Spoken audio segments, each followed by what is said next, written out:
భారతదేశంలో మళ్లీ నిఫాన్ వైరస్ భయం మొదలైంది. తాజాగా పశ్చిమ బెంగాల్లో 2 నిఫాన్ వైరస్ కేసులు నమోదయ్యాయి. ఈ ఇద్దరు కూడా ఒక ప్రైవేట్ ఆసుపత్రిలో పనిచేసే హెల్త్ కేర్ వర్కర్స్ అని కేంద్ర ఆరోగ్య శాఖ చెబుతుంది. ఈ కేసులు వెలుగులోకి వచ్చిన వెంటనే రాష్ట్రం ఇంకా కేంద్ర ప్రభుత్వాలు అలర్ట్ అయ్యాయి. ఈ వైరస్ మరింత వ్యాపించకుండా ఉండేందుకు కాంటాక్ట్ ట్రేసింగ్ మొదలుపెట్టారు. అంటే ఈ ఇద్దరు వ్యక్తులు ఎవరెవరిని కలిశారో వాళ్ళందరినీ, అంటే దాదాపు 190కి పైగా మందిని గుర్తించి పరీక్షలు చేశారట. అయితే ఇప్పటి వరకు వారందరి రిపోర్ట్స్ నెగిటివ్ గా వచ్చాయని అధికారులు చెప్తున్నారు.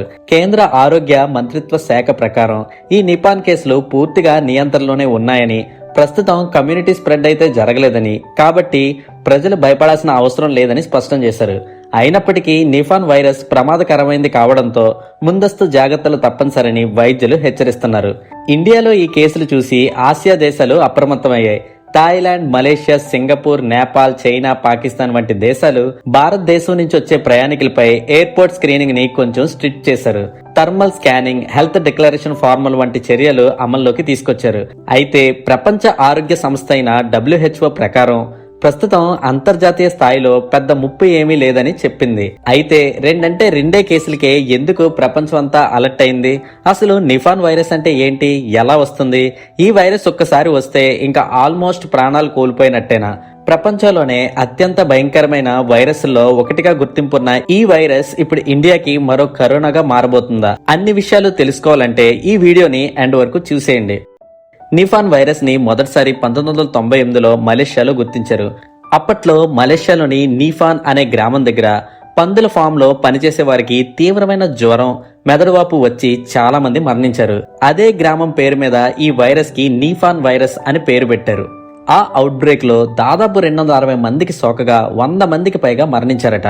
ఆ తర్వాత బంగ్లాదేశ్ లో ఇది తరచుగా కనిపించడంతో ప్రపంచ ఆరోగ్య సంస్థలు దీనిపై ప్రత్యేక నిఘాలు పెట్టాయి.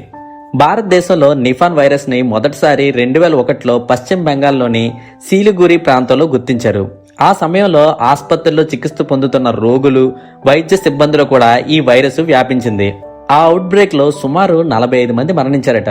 ఆ తర్వాత 2007లో నదియా జిల్లా, 2018లో కేరళలో కోజికోడ్లో, ఆ తర్వాత మళ్లీ కేరళలోనే పలుసార్లు చిన్న కేసులు నమోదయ్యాయి. 2018 కేరళ అవుట్ బ్రేక్ ప్రత్యేకంగా చాలా భయంకరమైంది. ఎందుకంటే 19 మందికి ఈ వైరస్ వస్తే 17 మంది చనిపోయారు. అసలు ఈ వైరస్ ఎందుకింత ప్రాణాంతకం అంటే, నిఫా వైరస్ మన శరీరంలోకి ప్రవేశించిన తర్వాత ముందుగా శ్వాస కోసం లేదా ఆహారం ద్వారా రక్తంలోకి చేరుతుంది.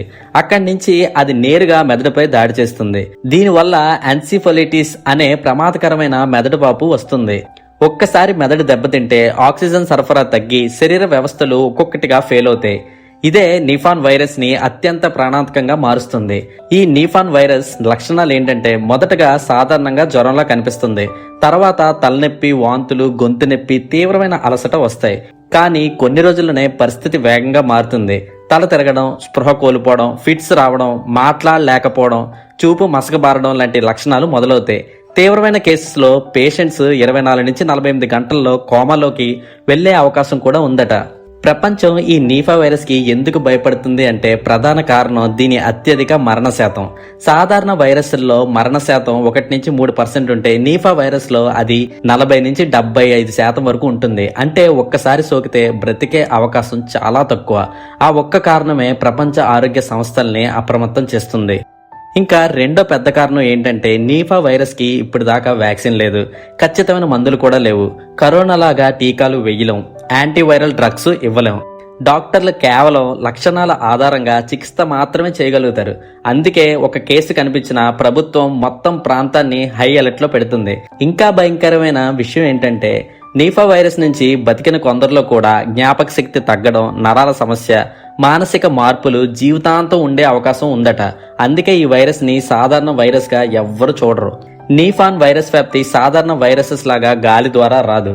ఒకరినొకరు ముట్టుకోవడం లాంటివి చేయడం వల్ల వచ్చే ప్రమాదకరమైన వైరస్.